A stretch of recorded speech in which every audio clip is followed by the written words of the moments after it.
que l'armée israélienne n'arrive pas à discipliner ses soldats pour les empêcher de faire ce genre d'action, ça pose un problème parce qu'évidemment l'écho est considérable et l'écho tente à penser qu'Israël n'est pas là que pour le Hezbollah.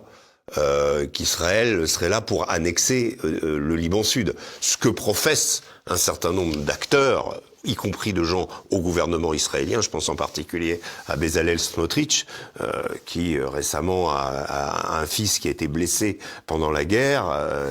Il a rapporté la conversation qu'il a eue avec son fils, et son fils lui dit « Papa, est-ce que tu vas pas détruire tout le Liban? Laisse-moi un peu ».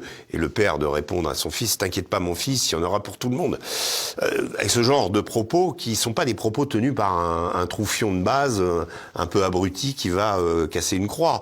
C'est un ministre, c'est le ministre des Finances du gouvernement Netanyahou, de même que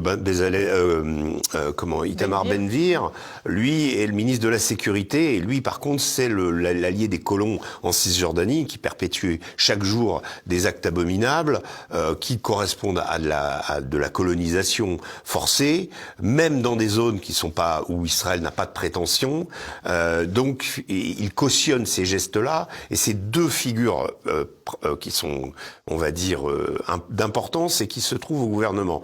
Donc sans qu'il y ait aucune sanction, sans qu'il y ait finalement aucun voilà, et ça en dit long peut-être aussi sur une forme de radicalisation de la société israélienne.